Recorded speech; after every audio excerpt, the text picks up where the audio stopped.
Hey guys, welcome back to the target सरकारी नौकरी channel. मैं हूं इरशाद अली। उत्तर प्रदेश प्राथमिक शिक्षक भर्ती यानी प्राइमरी सुपर टेट की ये पहली क्लास है। इसके सिलेबस के अकॉर्डिंग जो आज हम टॉपिक शुरू कर रहे हैं वो है पर्यावरण एवं सामाजिक अध्ययन। इससे आपको 10 अंक के प्रश्न पूछे जाएंगे, जिसके अकॉर्डिंग आज हम 3 टॉपिक इसमें कवर करेंगे। फर्स्ट वन इज महाद्वीप यानी कॉन्टिनेंट, दूसरा महासागर यानी ओशियन, और तीसरा समुद्र का नियम यानी लॉ ऑफ सी। इन तीनों से ही आपकी परीक्षा में प्रश्न पूछे जाते हैं, बहुत इंपॉर्टेंट है। तो एक एक टॉपिक को हम सिलेबस के अकॉर्डिंग ही कंप्लीट करेंगे। वीडियो नो डाउट डेफिनेटली आपको पसंद आएगा। इसे कंप्लीट देखिए और एक बार समझने की कोशिश कीजिए, एक ही बार में आपके दिमाग में फिट। तो वीडियो को आपको लाइक ज़रूर करना है, हर वीडियो पर अपना रिस्पांस दीजिए अपने दोस्तों को, इसको शेयर ज़रूर कीजिएगा, क्योंकि यहाँ क्लासेस हमने अब शुरू कर दी हैं। एक एक क्लास आपको डिटेल्ड कॉन्सेप्ट के साथ में मिलेगी, प्लस प्रैक्टिस भी मैं आपको कराऊंगा प्रश्नों की, तो आपको चिंता करने की ज़रूरत नहीं है। इसके अलावा जो सिलेबस में अलग अलग सब्जेक्ट्स हैं उनकी क्लासेस भी हम शुरू करेंगे। और जो लोग अभी इस परीक्षा की तैयारी करना चाहते हैं और नए जुड़े हैं, इस चैनल पर सब्सक्राइब नहीं किया है तो कर लीजिए, बेल आइकन भी प्रेस कर लें ताकि हमारे वीडियोज़ के नोटिफिकेशंस आपको समय से मिल सके। आइए शुरुआत करते हैं। पहला टॉपिक है महाद्वीप यानी कॉन्टिनेंट। ये आपको एक इमेज नज़र आ रही है, इस इमेज में आपको पृथ्वी दिख रही है। हमारी इस पृथ्वी पर 2 मेन कंपोनेंट्स हैं, 2 मुख्य भाग हैं इसमें।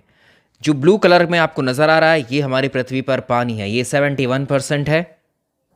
दूसरा आपको ये कलरफुल जो हिस्से दिखाई दे रहे हैं ये है लैंड वाला हिस्सा पृथ्वी के ऊपर, यानी जल में जो ये हिस्सा आपको नज़र आ रहा है ये कलरफुल, ये लैंड वाला हिस्सा है, यानी ज़मीन है, ये भूमि है जो 29% है। तो पृथ्वी पर अगर आप सैटेलाइट इमेज उसकी देखते हो तो हमें 2 ही चीज़ नज़र आती हैं, एक तो पानी और दूसरा ये भूमि।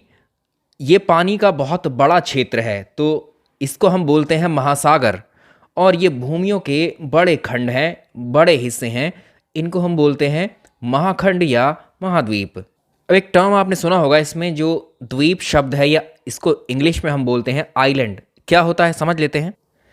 ये देखिए ये पानी है और इस पानी के बीचों बीच मान लीजिए इस पानी में कुछ ऐसा भूमि का टुकड़ा आपको दिखाई देता है। भूमि का, ज़मीन का ऐसा टुकड़ा जो चारों ओर से पानी से घिरा हो। देखो इसके चारों ओर पानी है, तो भूमि का ऐसा हिस्सा, ऐसा खंड जो चारों ओर से पानी से घिरा हो, उसको हम बोलते हैं क्या? द्वीप यानी आइलैंड। समझ में आया आपको? चारों ओर से पानी से घिरे खंड को, भूखंड को हम बोलते हैं क्या? आइलैंड, द्वीप। और ये भूखंड जब बहुत बड़ा हो जाता है, लार्ज होता है, यानी भूमि का पानी से चारों ओर से घिरा हुआ ऐसा महाखंड क्या कहलाएगा? वो कहलाएगा महाद्वीप, कॉन्टिनेंट। तो ये जो आपको कॉन्टिनेंट नज़र आ रहा है महाद्वीप, ये जो आइलैंड होते हैं, जो द्वीप होते हैं, उनसे भी बहुत बड़े, कई गुना बड़े हैं, इसलिए ये महाद्वीप हैं, बहुत बड़े। महा मतलब लार्ज, लार्जर बॉडी के लिए यूज़ किया गया इसमें। तो ये तो आज का स्ट्रक्चर है, आज की संरचना है। हमारी पृथ्वी पर क्या है? महासागर हैं और क्या है? महाद्वीप हैं। ये 7 अलग अलग महाद्वीप आपको नज़र आ रहे हैं। एक व्यक्ति थे जिनका नाम था, जर्मनी के वैज्ञानिक थे अल्फ्रेड वैगनर। इन्होंने एक किताब लिखी थी, उस किताब का नाम था the origin of continent and ocean, महाद्वीप और महासागरों की उत्पत्ति। इन्होंने कहा था कि ये जो आज 7 महाद्वीप हमको नज़र आते हैं, ये जब शुरुआत हुई थी तो ये ऐसे नहीं थे, ये 7 नहीं थे। ये कुल मिलाकर पूरी पृथ्वी पर शुरुआत में केवल 2 ही चीज़ें थीं। एक तो ये पानी का हिस्सा था और दूसरा ये एक सिंगल स्थल खंड था। ठीक है, सिंगल स्थल वाला भाग, जितने भी ये स्थल वाले भाग यहाँ अलग अलग नज़र आ रहे थे, ये सब एक जगह थे, एक जगह कंबाइंड थे। तो एक हो गया स्थल वाला भाग और उसके चारों ओर हो गया पानी वाला भाग, कुछ इस तरह से। तो किसने बताया था ये बात? अल्फ्रेड वैगनर ने बताई कि जो हमारी पृथ्वी है, इस पृथ्वी पर जैसे आज 7 महाद्वीप, 7 कॉन्टिनेंट हमें नज़र आते हैं, शुरुआत में ऐसा नहीं था। ये 7 कॉन्टिनेंट, 7 महाद्वीप सिर्फ एक ही जगह थे, एक ही महाद्वीप था। ठीक है, एक ही महाखंड था, महास्थल खंड था, इस तरह से, और उसके चारों ओर था पानी। जो ये चारों ओर पानी है, इसको नाम दिया गया, इसको कहा गया था क्या? इसको पैंथालासा कहा गया, और जो ये महाभूखंड था इसको पैंजिया कहा गया। तो ये 2 पॉइंट निकल करके आए यहाँ से।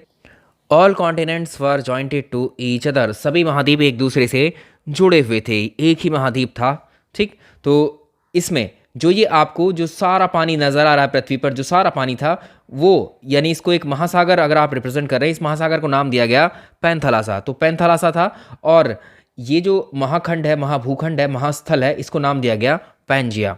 अभी एक प्रश्न पूछा हुआ है आपसे कि अल्फ्रेड वैगनर ने जो महाद्वीपों की उत्पत्ति वाली थ्योरी दी है, उसमें पैंजिया क्या था? पैंजिया क्या है? महास्थल है, लैंड वाला एरिया था। पूछेगा पैंथालासा क्या है?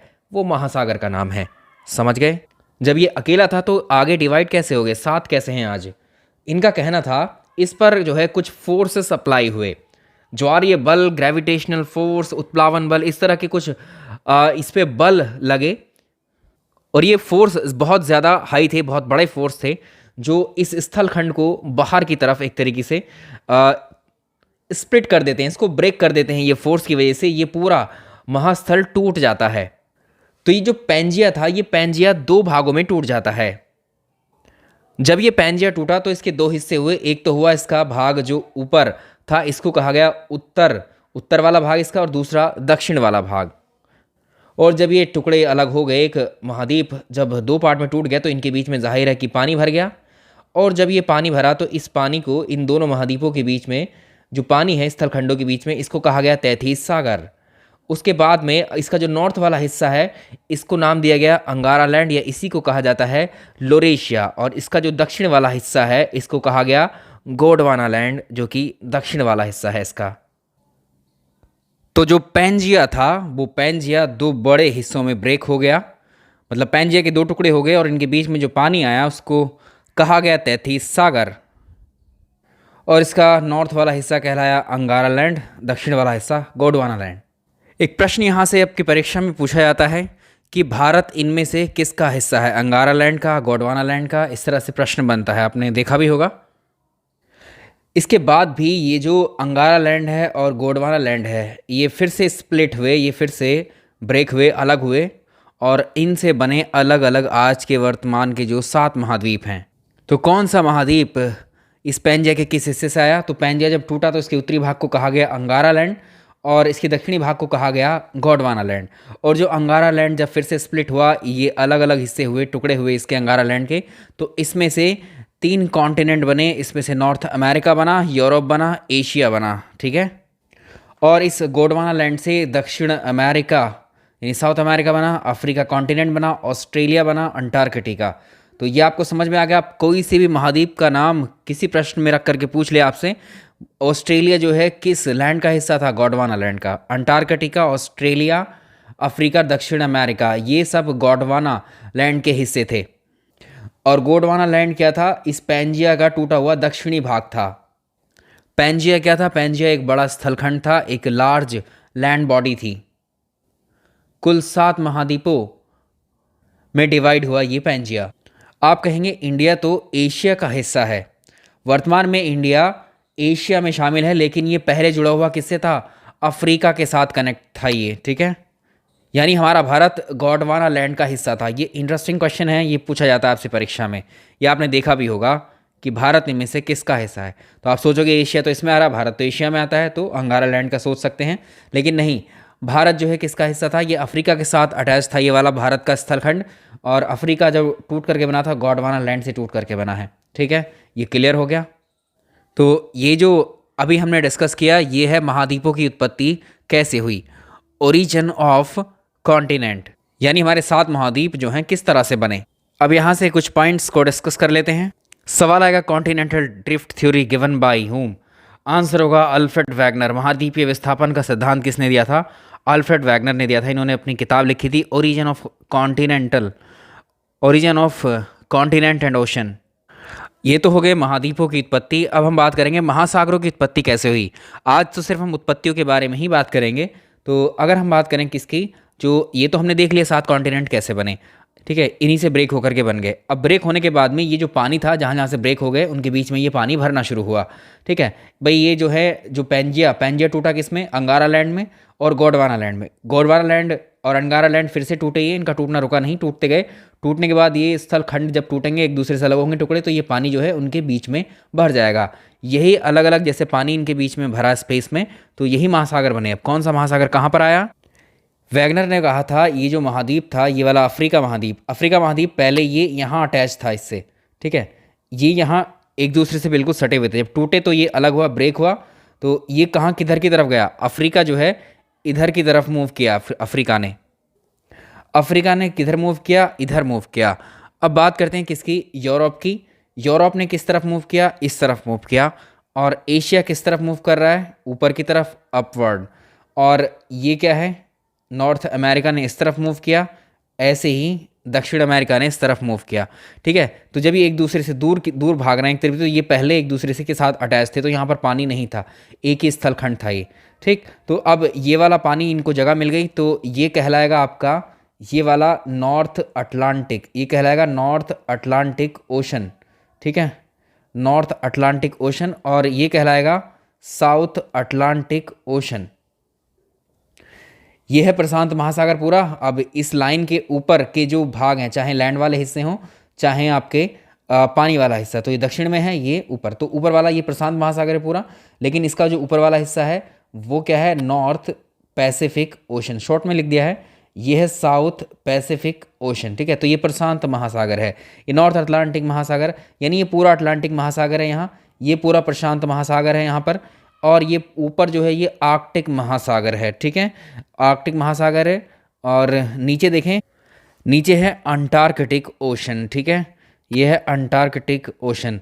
ये है हिंद महासागर, ठीक है, इंडियन ओशन, इस तरह से। तो ये वाला जो हिस्सा है इधर का, ये प्रशांत महासागर ही है, इधर गोलाई में है, तो ये वाला हिस्सा इधर शो हो रहा है, ठीक है।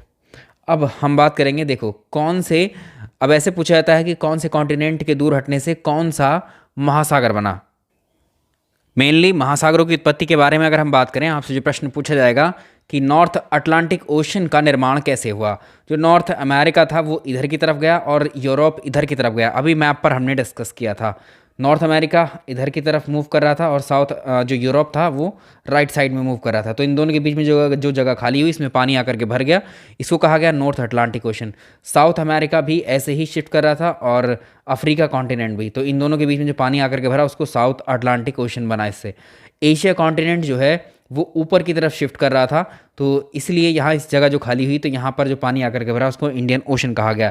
ऐसे ही अगर आप देखोगे तो ऊपर जो है अंटार्कटिक, नीचे अंटार्कटिक है, नीचे अंटार्कटिक जो महाद्वीप है वो नीचे की तरफ खिसका, तो उसके आसपास जो पानी भरा उसको अंटार्कटिक ओशन कहा गया। ऐसे ही आर्कटिक वाला है, आर्कटिक पोल जब ऊपर की तरफ गया तो उसको क्या कहा गया वहाँ पर, आर्कटिक ओशन। ये तीन मेनली आपको याद रखने हैं।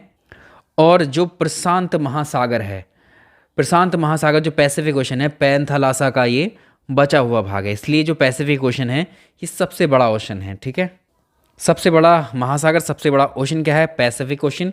प्रशांत महासागर, इसको हिंदी में भी लिख लेंगे, प्रशांत महासागर है। नेक्स्ट वन, तो कुल मिलाकर के कितने महासागर हुए, 5 महासागर हुए, 7 कॉन्टिनेंट हुए, north Atlantic ocean, south Atlantic ocean. तो ये अटलांटिक ओशन एक सिंगल ओशन है, ठीक है, उसको दक्षिण भाग को उसके और उत्तर भाग को अलग अलग नाम दे दिया गया, नॉर्थ अटलांटिक। तो ये वैसे एक ही है। नंबर 1 अटलांटिक ओशन हुआ, ठीक है, दूसरा हुआ पैसिफिक ओशन, ठीक है, तीसरा हुआ इंडियन ओशन, चौथा हुआ आर्कटिक ओशन, पांचवा हुआ अंटार्कटिक ओशन। तो ये 5 ओशन हैं, 5 महासागर हैं और 7 कॉन्टिनेंट अभी डिस्कस किए हैं। तो ये दोनों का ओरिजिन, उत्पत्ति हम समझ गए। इनके जो फीचर हैं अलग अलग कॉन्टिनेंट के, अलग अलग ओशन के, वो अगले चैप्टर में रहेगा। अब हम बात करेंगे लॉ ऑफ सी, समुद्र के नियम को पढ़ते हैं। यहाँ से प्रश्न पूछा हुआ है आपकी परीक्षा में, समुद्र का नियम समझेंगे, लॉ ऑफ सी क्या होता है। ये इंडिया है, ठीक है, ये इंडिया का निचला हिस्सा है, प्रायद्वीपीय भारत। प्रायद्वीपीय किसे बोलते हैं, पेनिनसुला किसको बोलते हैं, ऐसा स्थलखंड जो 3 साइड से पानी से घिरा हो, ऐसा स्थलखंड जो 3 साइड से पानी से घिरा हो। भारत को आप जानते हैं, भारत क्या है, हमारा देश का जो स्थल है पूरा वो 3 तरफ से पानी से घिरा हुआ है, इसलिए हम बोलते हैं भारतीय प्रायद्वीप, इंडियन पेनिनसुला, ठीक। तो यहाँ इसके अगल बगल सब में क्या है, ये पानी है, और पानी मतलब ओशन है, महासागर है। तो यहाँ क्या है, इंडियन ओशन में भी अगर आप देखो डिवीज़न, तो यहाँ पर क्या है, इधर अरेबियन सी है, अरब सागर है, इधर बंगाल की खाड़ी है। और आप जानते हैं पानी है तो ये संसाधनों के स्रोत होते हैं, इसमें से क्या है, फिश, मछली वगैरह, और जो जलीय जीव हैं, वनस्पति हैं, इंसान के यूज़ के लिए बहुत सारे संसाधन समाये हुए हैं समुद्रों में। तो भारत के मुख्य भूमि से कितनी दूरी तक समुद्र पर भारत का कब्जा होता है, कितने क्षेत्र तक भारत का अधिकार होता है, ये बात करेंगे इसमें।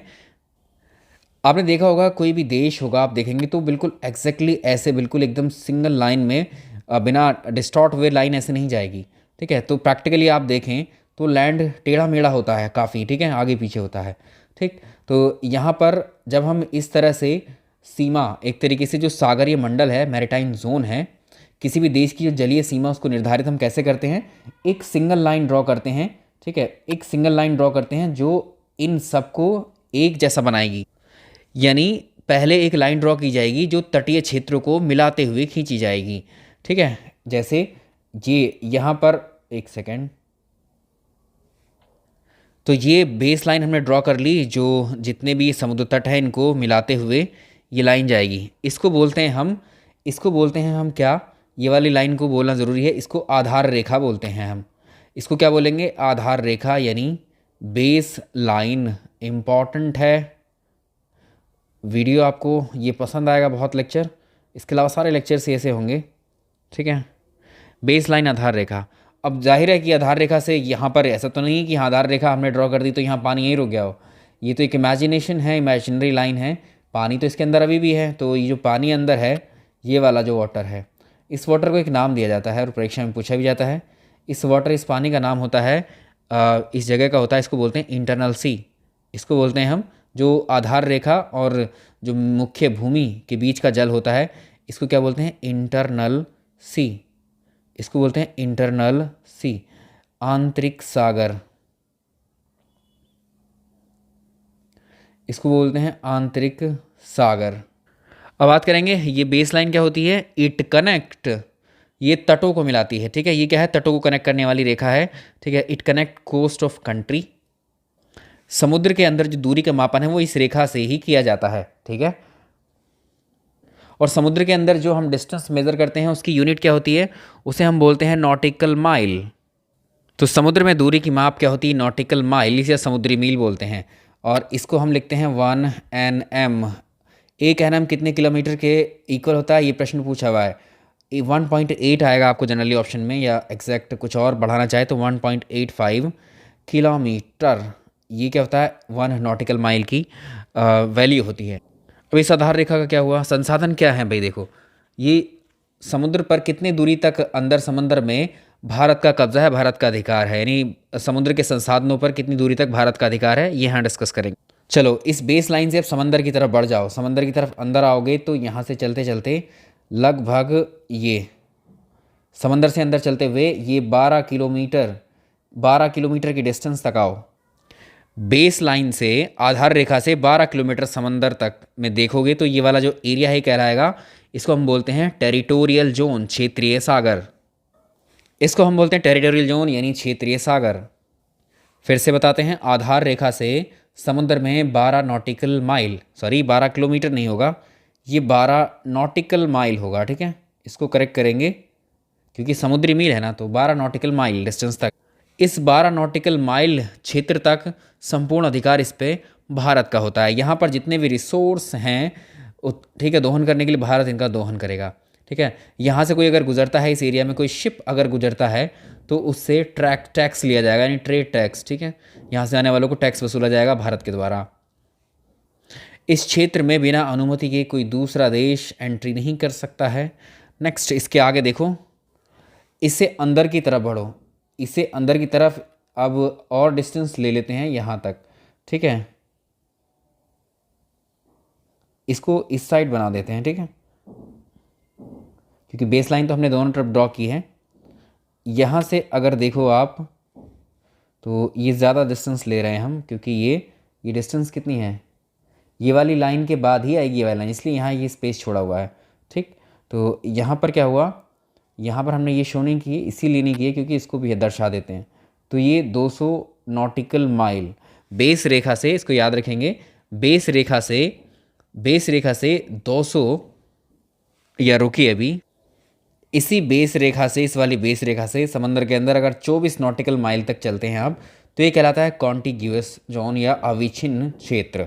ठीक, अब लास्ट वाला आएगा हमारा जिसकी हम बात कर रहे थे, लास्ट वाला आएगा वो 200 नॉटिकल माइल। ये जो बेस रेखा है, इस बेस रेखा से 200 नॉटिकल माइल समुद्र के अंदर, ये क्षेत्र कहलाता है EEZ, एक्सक्लूसिव इकोनॉमिक जोन, विशिष्ट आर्थिक क्षेत्र। इन तीनों को हम लिखवा देते हैं अभी। तो आपसे भी सवाल पूछा जाता है कि जो 12 नॉटिकल माइल तक जो होता है, 12 नॉटिकल माइल तक कौन सा क्षेत्र होता है समुद्र में आधार रेखा से, तो ये होगा ट्रेडिशनल जोन, क्षेत्रीय सागर। 24 नॉटिकल माइल तक होता है कॉन्टिग्यूस जोन, और 200 नॉटिकल माइल तक होता है EEZ। इनको तीनों को नोट डाउन कर लेते हैं। जो पॉइंट निकल करके आए हमारे इस लॉप्सी में, ये समुद्र का नियम है कि जो बेस लाइन है, जो किसी देश की जो बेस लाइन है, सभी देशों की होती है जो समुद्र को टच करते हैं, उस बेस लाइन से आगे तक की जो सीमा होती है 12 नॉटिकल माइल, आधार रेखा से 12 नॉटिकल माइल का जो क्षेत्र है ये कहलाता है टेरिटोरियल जोन।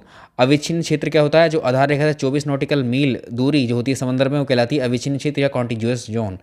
उसके बाद जो आधार रेखा है उससे 200 नॉटिकल माइल की दूरी डिस्टेंस कहलाती है एक्सक्लूसिव इकोनॉमिक जोन। ये समझ में आ गया।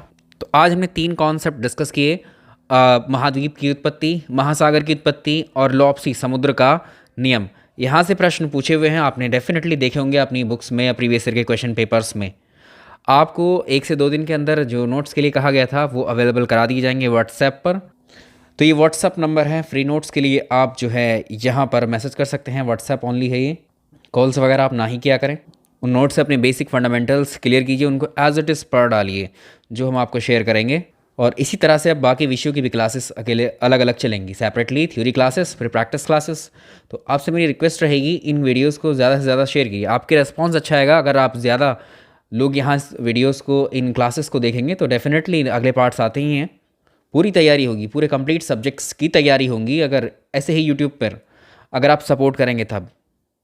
और मुझे मालूम है ये आप करते ही, हमेशा से ही करते आए हैं और आज भी इसको कंटिन्यू करेंगे हम लोग। अगली क्लास में मिलते हैं फिर। चलिए इस वीडियो में इतना ही। Thank you so much.